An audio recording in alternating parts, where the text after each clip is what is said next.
Hello. आजच्या व्हिडिओमध्ये discuss करूया हे सम आणि या सम मध्ये आपल्याला फिगर दिलाय आणि इन्फॉर्मेशन पण दिली. तर पहिल्यांदा समजून घेऊया काय दिलंय आपल्याला इन्फॉर्मेशन मध्ये. बघा, त्या फिगर मध्ये दिलंय की segment PS is perpendicular to ray Q R. Segment PS जे आहे ते रे क्यू आर ला परपेंडिक्युलर आहे. ओके, म्हणजे हे जर बेस आहे, कारण या ट्रायंगल साठी हे बेस आहे ना, साइड आहे म्हणजे बेस असेल, होऊ शकतं. आणि हे हाईट आहे, बेस आहे. ओके, चला चला चला पुढे बघूया.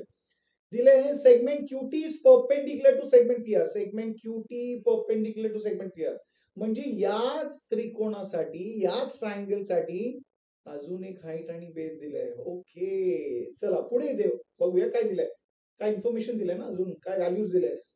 क्यूआर चं व्हॅल्यू दिलं आहे 6, पीएच चं व्हॅल्यू दिलं आहे आपल्याला 6. ओके, पीआर चं व्हॅल्यू दिलं आहे 12 आणि आपल्याला सांगितलंय क्यूटी चं व्हॅल्यू फाइंड करायचंय. Very good.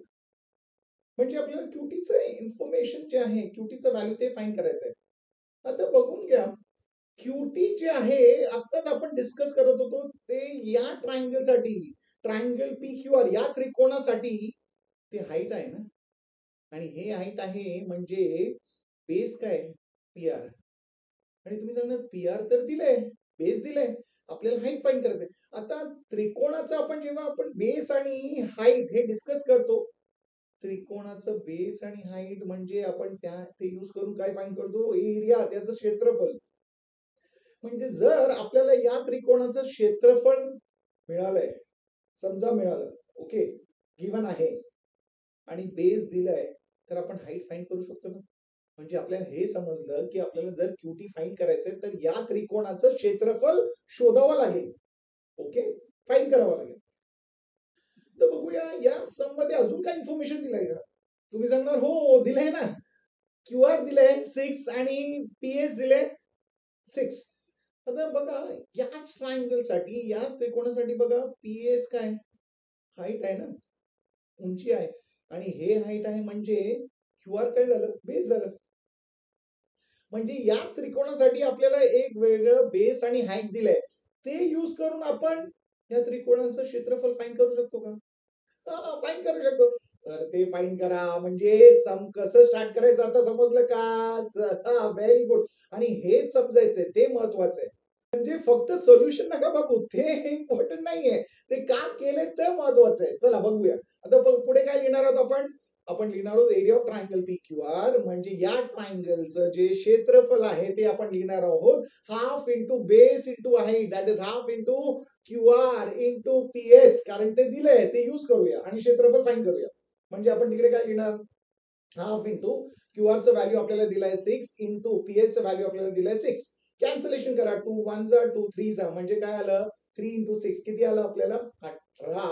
Very good. पण ते 18 काय, ते एरिया आहे, म्हणजे आपण युनिट काय लिहिणार स्क्वेअर, पण सेंटीमीटर आहे का नाही, म्हणजे काहीच नाही दिलं, म्हणजे तिकडे युनिट लिहायचं, म्हणजे तिकडे 18 स्क्वेअर युनिट्स असं लिहायचं, हे विसरू नका, महत्वाचं आहे ते. आता तुम्ही सांगणार या त्रिकोणाचं आपल्याला क्षेत्रफळ मिळालंय, आणि हे क्षेत्रफळ मिळाल्यानंतर आपल्याला माहिती आहे याच त्रिकोणासाठी आपल्याला बेस पी आर आहे आणि हाईट क्यूटी आहे. हे जर घेतलं तर आपण क्यूटी फाइंड करू शकतो, चला लिहूया. म्हणजे आपण आता लिहणार आहोत या ट्रायंगल साठी, आता आपण बेस घेतोय पी आर आणि हाईट घेतोय क्यूटी, म्हणजे काय लिहिणार इकडे half into base, that is P R into QT. आता व्हॅल्यू सबस्टिट्यूट करा. Area of triangle P Q R आपल्याला मिळालं किती येते 18, ते सबस्टिट्यूट करा तिकडे. Equal to half into P R किती 12, लिहा तिकडे 12 into QT. Very good, super. आता क्यूटी जे आहे ते फाइंड करायचं, म्हणजे त्याला फक्त राईट हँड साईडला ठेवा, बाकी सगळ्यांना तिकडे लेफ्ट हँड साईडला शिफ्ट करा. म्हणजे 2 ला इकडे शिफ्ट करा, न्यूमरेटरला गेला इंटू 2, 12 ला इकडे शिफ्ट करा, म्हणजे डिनॉमिनेटरला आलं, म्हणजे आलं 18 into 2 upon 12. Very good, equal to QT. आता काय कॅन्सलेशन होत आहे का बघा.